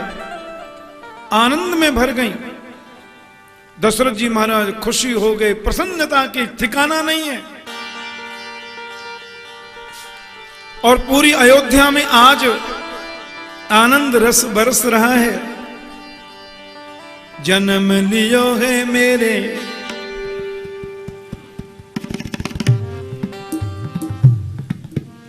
राम, भरत, लक्ष्मण, शत्रुघ्न, चारों भाई। मास दिवस कर दिवस भा, मरमन जाना कोय, रथ समेत रवि थाके निशा कवन विधि होए। प्रेम से बोलो जय श्री कृष्ण। भगवान बड़े हो रहे, नामकरण संस्कार हुआ। और भगवान सुखदेव जी कहते हैं, गुरुवर थे त्यक्त राज्यो, व्यचरदनु वनम पाद्म पदभ्याम पियाया, पाणि स्पर्शा क्षमाभ्याम, मृजित पथरुजो यो हरीन्द्रानुजाभ्याम, बैरुर्प्यार सुर्पणख्या प्रिय बिरहरसो, रोपित भ्रू विजृंभः, तृप्ताब्धिर्बद्ध सेतु खलदवदहन, कौशलेन्द्रो वतान्नः। एक श्लोक में पूरी राम कथा। भगवान सुखदेव कहते हैं, पिता की आज्ञा मानकर एक बार गुरुदेव की यज्ञ रक्षा करने गए, अहिल्या उद्धार किया और चारों भाइयों का परिणय हो गया। राम, भरत, लक्ष्मण, शत्रुघ्न की भार्या क्रमशः जानकी, मांडवी, उर्मिला, श्रुतकीर्ति हुई। अयोध्या पधारे, लेकिन मिलना था राज्य। और सासू जी कैसी हैं तुम्हारी? बच्चे सब ठीक है हमारे। वहीं सारी बात खुलती है। बड़ी उदास लगती है, क्या बात है? उन्हें कोई बात नहीं, हमसे छुपा रही उन्हें कोई बात, हम तो तुम्हारी सहेली हैं, हमसे नहीं कोई बात। फिर उनके पास में ब्रह्मास्त्र होता है बात निकालने का। देखो तरीका, शिव जी नवाते नवाते बोलेंगे, सुनो बात बता देने से मन हल्का हो जाए। बस खुल गया दरवाजा। फिर वो कहेंगी, देखो पतिदेव ने तो मना किया था, पर तू तो मेरी सहेली है, हम दोनों तो बचपन से ही है ना, ऐसी ऐसी बात हो गई है, अब मैंने तुमसे कह तो दिया है, तो किसी से ना ना ना ना ना, मैं किसी से नहीं कहूंगी, मेरी तो आदत ही नहीं है ऐसी। आपने कोई बात कह दी और पीछे से आपका शत्रु आ गया रोता हुआ, ये रोना बर्दाश्त नहीं करती बिल्कुल। बेचारा रो रहा है, देखो कैसे रो रहा है, और वो झूठे के आंसू लगा करके जो पूछेगा सब बता देंगे, और वो तो जरूर बता देंगे जिसके लिए आपने मना किया था, क्योंकि रो रहा है बेचारा। बहुत कोमल होती है माताओं, और ये सद्गुण तो चाहे सीएम हो चाहे पीएम हो, उनमें भी ये सद्गुण मिलेंगे। बोलो जय श्री कृष्ण। क्योंकि मातृ हृदय की अति कोमलता का प्रतीक है, इसीलिए तो देवता इनको प्रणाम करते हैं। देवता कहते हैं हम भी ऐसे ही हैं। अब थोड़ा चुप रहे आते तो कुछ बिगड़ जाता। क्या कंस बहन को विदा करने जा रहा है और देवता कह रहे हैं हाँ भैया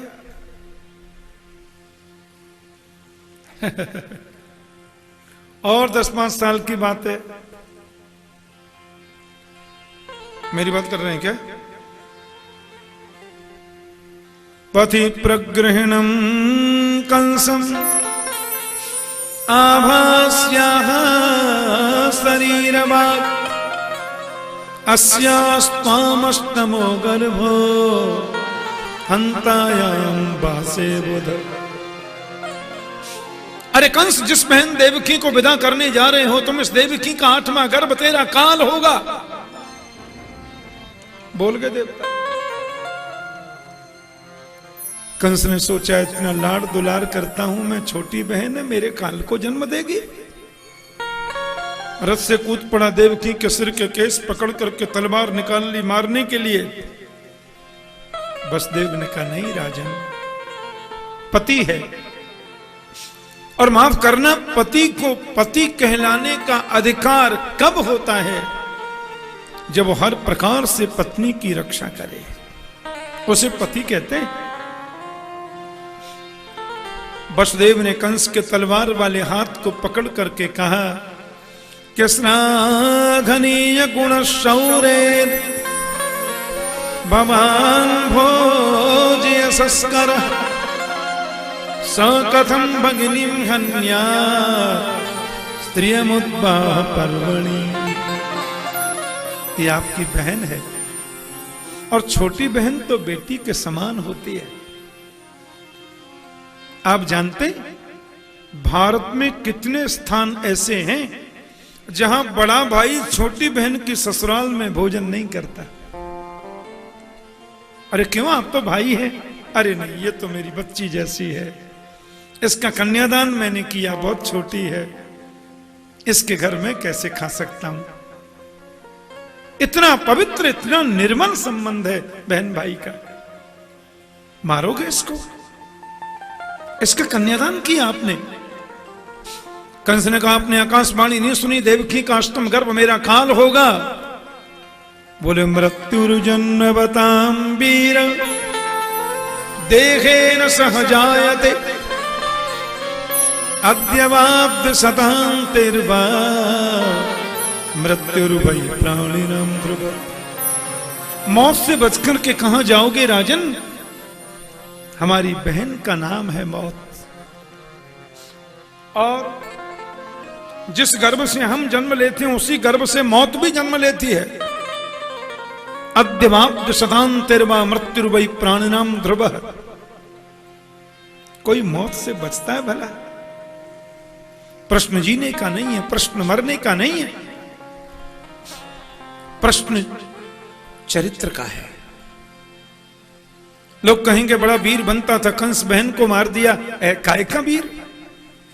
तुम्हें देवकी से कोई भय नहीं, देवकी के पुत्रों से भय। मैं वचन देता हूं आपको, जितने भी बालक जन्म लेंगे मैं आपको सौंपता जाऊंगा, पर देवकी को छोड़ दो। कंस ने कहा जब तक 8 बालक जन्म नहीं इन्हें जेल में रहना पड़ेगा। बोले मंजूर है। वसुदेव जी की 5 पत्नियां ससुर जी की वात्सल्य छत्र छाया में महल में रहती हैं। सूरसेन महाराज ने कहा बेटी तुम सुरक्षित रहो यहां। बड़ी पत्नी महारानी रोहिणी यशोदा की सहेली हैं, वो गोकुल में रहती हैं। और छोटी पत्नी देवकी वसुदेव के संग जेल में बंद हो गई। पहले बालक ने जन्म लिया, कंस ने मार दिया, दूसरा मार दिया, तीसरा मार दिया, चौथा, 5वां, 6वां मार दिया। देवकी के उदर में 7वां बालक आया। भगवान ने योग माया से कहा हमारा काम कर दो, इस 7वें बालक को तुम रोहिणी के उदर में पहुंचा दो, क्योंकि शेषाख्यम धाम मामकम। रामचरित्र में जो लक्ष्मण जी थे ना, वही कृष्णावतार में बलराम जी बन के आ रहे हैं। और राम अवतार में जो छोटे भाई थे वो कृष्ण चरित्र में बड़े भाई बन के आ रहे हैं। राम जी जब 14 वर्ष को वन में गए थे, आप तो जानते हैं ना, लक्ष्मण जी 14 वर्षों तक सोए नहीं, ऐसी राघव की सेवा की। राम जी सो रहे थे, लक्ष्मण पंखा कर रहे थे। रात के 12 बजे राघव की नींद खुली। लक्ष्मण तुम सोए नहीं? सो जाऊंगा, थोड़ी सेवा कर लूं। 2 बजे फिर राम की नींद खुली। लक्ष्मण तुम अभी सोए नहीं? लक्ष्मण बोले थोड़ा और सेवा कर ले। जाओ चुपचाप जाइए, हम बड़े भाई हैं और बड़े भाई की बात माननी चाहिए, सो जाइए, मत करने दो सेवा। छोटा हूं ना इसलिए मैं कुछ कह नहीं सकता, अगली बार बड़ा बनकर के आऊंगा फिर तुम्हें बताऊंगा। वही लक्ष्मण जी बलराम जी बन के आ रहे हैं। और कल से तो हम लोग कथा सुनेंगे ना ब्रजभाषा में। कृष्ण बलराम दोनों जब गौ चराने के लिए गए तो बलराम जी ने कहा कन्हैया यहां पे आ। कृष्ण बोले जल्दी आ। कृष्ण पास में आ गए तो बलराम ने कृष्ण को अपनी गोदी में सुला लिया और एक हाथ से उनके सिर को सहला रहे हैं, दूसरे हाथ से पंखा कर रहे। कन्हैया गोद में सो रहे। 1.5 घंटे बाद कृष्ण बोले भैया जी आप हार गए होंगे, अब रहने दो, ना हारे, चुप रहे। फिर नींद खुली। भैया जी आप इतनी देर से पंखा कर रहे हैं, थक गए होंगे, अब रहने दो, ना हारे, चुप रहे। ऐसी बोलता है ना भाई तो बड़ा। कन्हैया फिर बोले भैया जी इतनी देर से पंखा कर रहे हैं, आप थक गए होंगे, रहने दो। बोलो जो बोलते नहीं है, हम बड़े भाई हैं, बड़े जो करते हैं सो अच्छा करते, बीच में छोटे नहीं बोलते। डर के मारे कृष्ण चुपचाप सो गए और डांट कर भी बलराम जी घंटों तक पंखा करते रहे। तो डांट कर भी भगवान की सेवा का अवसर मिलेगा, इसलिए आदरणीय लक्ष्मण जी यहां बड़े भाई बलराम जी बन करके आ रहे हैं। बोलो जय श्री कृष्ण। और कंस तो जन्म लेते ही मारने आ जाता है। कंस ने पूछा साथ में क्या हुआ? बोले हमने सुना नष्ट हो गया। कंस बोले अच्छा हुआ, मेरे को मारना पड़ता, अपने यहां मर गया। और 8वीं संतान के रूप में मेरे गोविंद आ रहे हैं। कुछ लोग कहते हैं भगवान कभी पेट में आते, मैंने कहा क्यों नहीं आ सकते? 1-2 घंटा नहीं, 2-4 महीना नहीं, हम तो कहते हैं पूरे 9 महीना भगवान गर्भ में रहते हैं। और फिर भी वो भगवान है।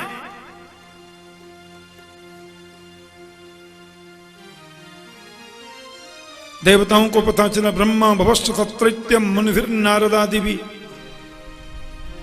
ब्रह्मा जी, शंकर जी, वरुण जी, यम जी, कुबेर जी, सूरज जी, चंद्र जी, इंद्र जी सब पधारे और आकर के मेरे गोविंद की बड़ी सुंदर स्तुति। इसका नाम है गर्भ स्तुति। एक बार गर्भ भी रोता रोता आया था तो भगवान ने कहा क्या बात है? बोले जितने संत महात्मा ज्ञानी प्रवक्ता हैं सब मेरी बुराई करते हैं, सब कहते हैं ऐसा कर्म करो जिससे कभी गर्भ में नहीं आना पड़े। पुनरपि जननम पुनरपि मरणम पुनरपि जननी जठरे शयनम। मेरी निंदा क्यों करते हैं सब? भगवान बोले गर्भ जी, सारी दुनिया तुम्हारी निंदा करती है, लेकिन मैं जब गर्भ में आऊंगा तो देवता भी तेरी स्तुति गाएंगे। बोलो जय श्री कृष्ण। इसलिए सब देवताओं ने आकर स्वर बदल के बड़े भाव से गाया। धीरे धीरे भादों का महीना आया। भादों का महीना कृष्ण पक्ष अष्टमी तिथि बुधवार रोहिणी नक्षत्र रात के ठीक 12 बजे। सुनो, हमारे यहाँ आज तक जितने भी भगवान हुए हैं ना, सब 12 ही बजे हुए। जितने भी भगवानों का आज तक अवतार हुआ है सब 12 ही बजे हुआ है। और फर्क केवल इतना है, कोई दिन में 12 बजे तो कोई बस। मेरे परमात्मा गोपाल जी पधारे। तमद्भुतम बालकमंबुजक्षणम चतुर्भुजम संकिगदर्युदायुधम श्रीवत्सलक्ष्म्यं गलशोभिकौस्तुभं पीतांबरं सांद्रपयोदसौभगम्। कंस भी सोया है, सैनिक भी सो रहे हैं, महामंत्री उपमंत्री सेनापति सब सो रहे हैं, केवल वसुदेव जी जग रहे हैं, देवकी अम्मा जग रही हैं और गोपाल जी जग रहे हैं। उसी समय आकाश का चंद्रमा घटाओं में छुप के दर्शन कर रहा है। अष्टमी, कृष्ण पक्ष की अष्टमी का चंद्रमा ठीक 12 बजे निकलता है। देखना आकाश में।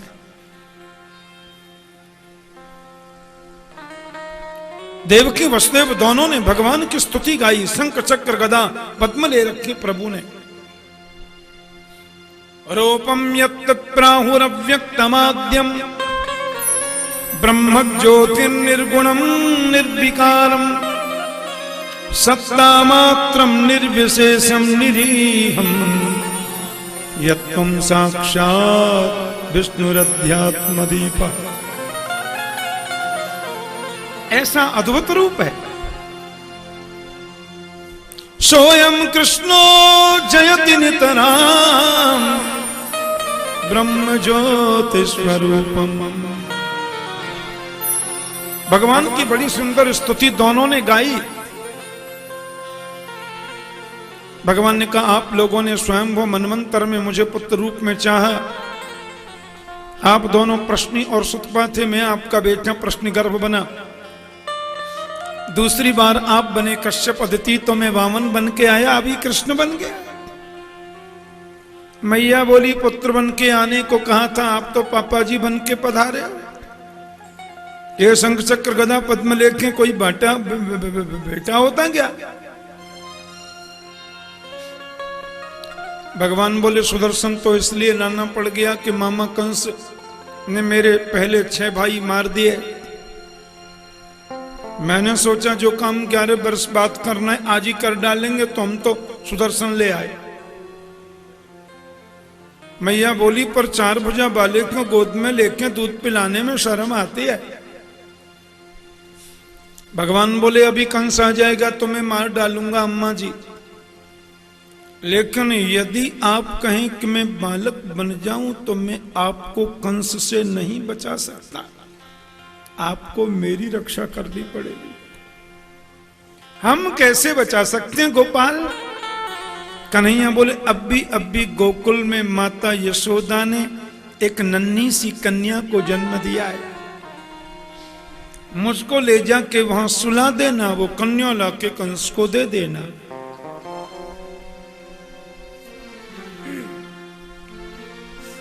ठीक है, हथकड़ी लग रही है, बेड़ी लग रही है, डबल ताले लगे हुए हैं, ये हंसी है क्या ऐसा करना? भगवान बोले उसकी कोई चिंता नहीं है। जीव जब मेरा आश्रय लेते हैं तो सारे बंधन खुल जाते हैं। मेरा काम बंधन मुक्त करना है पिताजी। इतना कहती बभूव प्राकृत शिशु। कन्हैया बोले उधर जाके जरा माखन माखन खा के तगड़े होके आएंगे, फिर मामा से दो दो हाथ करेंगे, आप टेंशन ही मत करो। लेकिन महाराज ये कैसे हो सकता है? गोद में लेने को बसदेव ने हाथ बढ़ाया, हथकड़ी खुल गई, बेड़ियां खुल गई, छट छट छट करके ताले टूट गए, विरोधी सब सो गए, कंस भी गहरी नींद में। अब वहां डलिया सूप जो कुछ भी था उसमें रख के कन्हैया को लेके चले। मंदम मंदम जलधरा, मंद मंद बारिश होने लग गई, आंधी चलने लगी, तूफान आ गया, यमुना के जल में बढ़ोतरी हो गई। मथुरा से गोकुल जाना है तो यमुना पार करनी पड़ेगी। यमुना है कृष्ण की पत्नी। यमुना बोली मारे पतिदेव आ गए। सो महाराज गदगद हो गई यमुना, मारे पति आ गए, ऊपर उठ रही है, मेरे को पति दर्शन करना है। कृष्ण बोले कर लो बात, इनको मेरा मुंह देखने की चली है, मची है, पर इनको ये पता नहीं कि मेरा मुंह तो तभी दिखेगा ना जब पिताश्री पूरे डूब जाएंगे, क्योंकि अपन तो सिर पे बैठे। कन्हैया ने अपने चरण को लेकर लंबा कर दिया, यमुना ने चरण स्पर्श करके मार्गम ददऊ, रास्ता दे दिया। पीछे शेषजी महाराज आ रहे हैं, शेषनाग जी पीछे चल रहे हैं। नंद बाबा का महल भी तो यमुना किनारे है गोकुल में। बसदेव चुपचाप गए और अपने बेटे को नजरानी के बगल में सुलाया, कन्या डलिया में रखी और दौड़े वहां से कंस के पास में गए। कंस ने और अंदर आए, ताले लग गए, बेड़ियां लग गई, हथकड़ी लग गई, दरबार जग गए, विरोधी जग गए, कंस भी जग गया। क्यों? वसुदेव जब कृष्ण को लेके गए तो सब सो गए थे, बंधन खुल गए थे। जीव जब परमात्मा का आश्रय लेता है तो सारे बंधन खुल जाते हैं, विरोधी सो जाते हैं। और जब परमात्मा को छोड़कर माया को अपनाता है, माया को लेके आता है, तो विरोधी जग जाते हैं, बंधन बंध जाते हैं, माया बांधती है। क्योंकि दैवी है सा गुणमयी गीता, मम माया दुरत्यया मामे भजे प्रपद्यन्ते माया में ताम तरन्ति ते। भगवान कहते हैं जो मेरा प्रपद्यमान हो गया, मेरा शरणागत हो गया, वो माया से पार पा सकता है। नहीं तो माया बहुत विचित्र है। मम माया दुरत्यया, हो गया हो गया हो गया, कंस भागे, 8वां हो गया, जल्दी करो, ताले वाले खोले, अंदर के देव की अब बोलता कुछ है, मुंह से निकल कुछ रहा, 8वां ही काल है ना, पता था, ये मुझे दो। देवकी ने कहा ये तो बेटी है, इसको छोड़ दो भाई श्री। ताले वाले ठीक लगे थे ना भाई? बोले हाँ जी। फिर ये बेटी कैसे हो गई? बेटा होना था ना 8वां। एक सैनिक ने कान में कहा मुझे लगता देवताओं ने चाल चल दी है, आप बड़े दयालु हैं ना, तो इसलिए बेटी भेज दी। इस बेटी को बेटी समझकर आपने छोड़ दिया, तो इस बेटी का जो बेटा होगा वो आपको मारेगा। नहीं नहीं, ऐसी गलती अब मैं कर नहीं सकता महामंत्री जी, देवकी रोती रही, उसने कन्या को छुड़ाकर धड़ाम से पत्थर पे पटक दिया। पर ये कन्या थोड़ी है, तो अम्मा जी हैं। कंस के माथे में लात मार करके कन्या आकाश में उड़ गई, अष्टभुजी देवी बन गई और आकाश में खड़ी होकर के बोलती है, किम मया हतया मंद जात खलु तवांतकृत यत्र क्ववा पूर्व शत्रु माहिंसे कृपणान वृथा।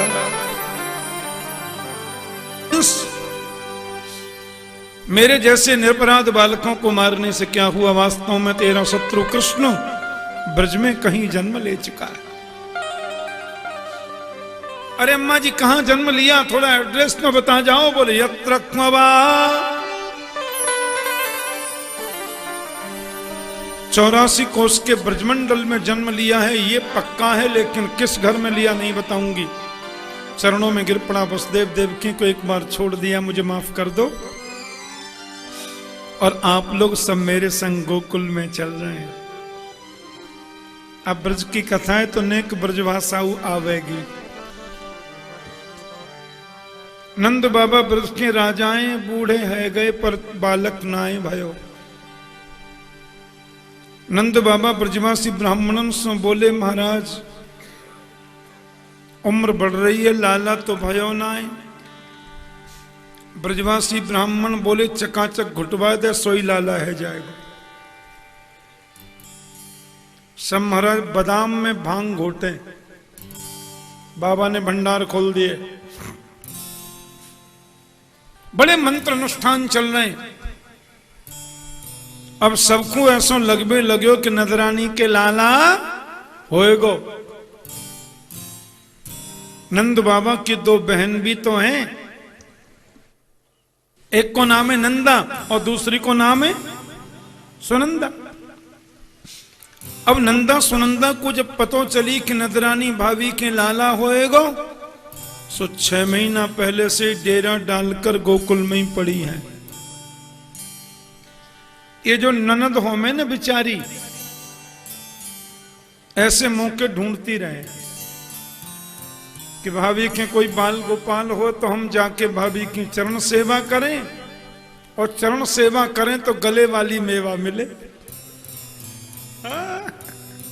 और नदरानी के गले में तो नवलखा हार है, और जो सेवा करे बाको दे देंगे। और ऐसे मौके पर लेवे में आनंद आवे, मांगवे में अच्छो लगे।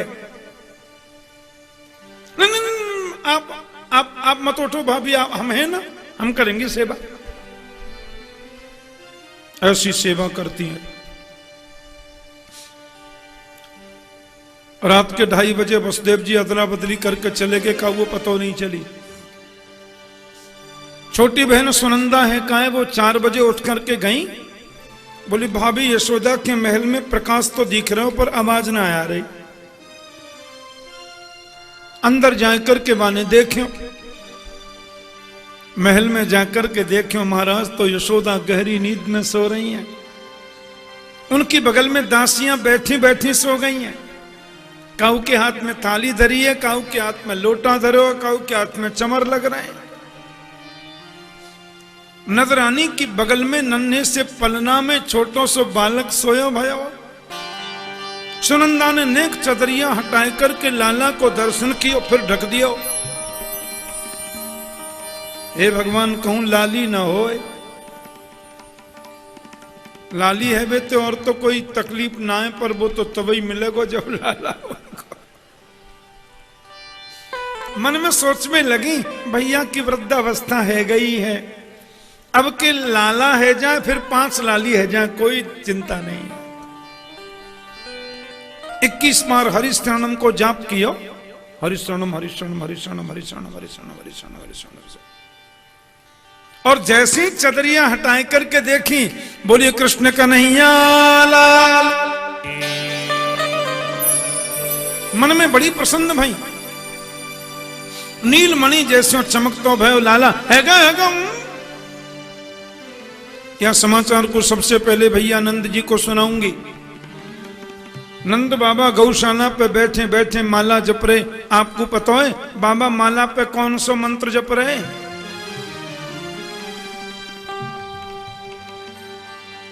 अभी तो भयो नाय, अभी तो भयो नाय, अभी तो भयो नाय।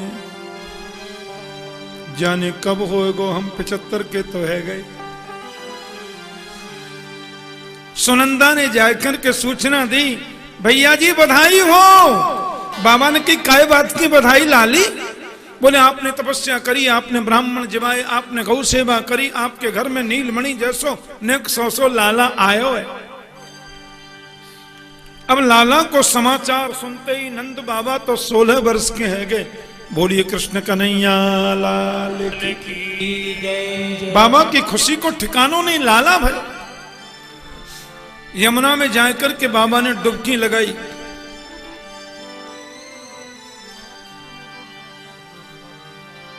और डुबकी लगा करके पीतांबरी पहनी, पीली बगलबंदी पहनी और 84 गज की पगड़ी पहनी।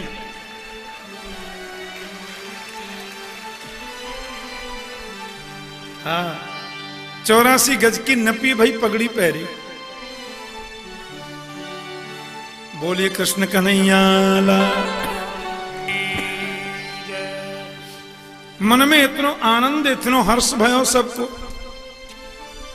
शांडिल्य मुनि के पास में गए। शांडिल्य मुनि ने जाकर के कही, राजन ये तो आनंद की बात है। तो बात इतना स्वस्तेरम जात कर्मात्मजस्य वै कारयामास विधिवत पृथ्वीदेवार्जुनं ददा।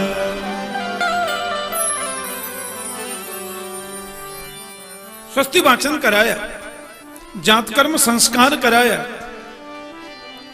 और मन में बड़े हर्षित हो रहे हैं। ब्रज की गोपियों ने 84 गज के लहंगा पहने, सबने 16 श्रृंगार किए। ब्रजवासियों ने पगड़ी बांधी, सबने सिर पे माथे पे चंदन लगायो, आंखन में काजर लगायो। सुनो, ब्रज गोपीन को नंबर आवे तो माता बहनें बोलेंगी और ब्रजवासीन को नंबर आवे तो भाई लोग बोलेंगे, और जो नहीं बोलेगा उसको बगल में बैठने वाले की सौगंध है। हमें ना पता, आपकी बगल में कोई नहीं बोले तो कौन ही मारियो ऐसे। हमारो ध्यान रखो। गोपियां गई, पलना में गोपाल जी सो रहे और गोपियों ने जाकर के नदरानी यशोदा से कही, यशोदा जी बधाई है।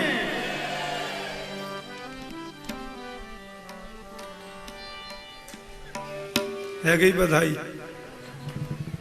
आज तो शरद पूर्णिमा है, आज तो इतने इतने माल बने, ऐसो करंट आवे।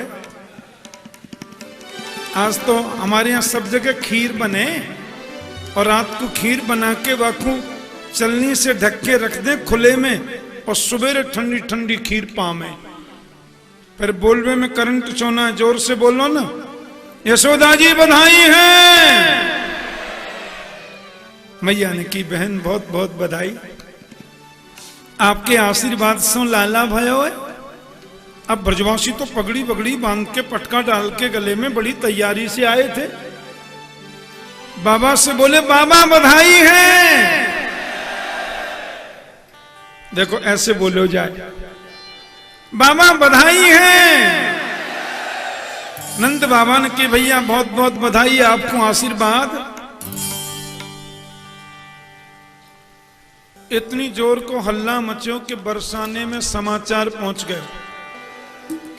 वृषभानु जी ने लाला के ताई टीकों भेजो।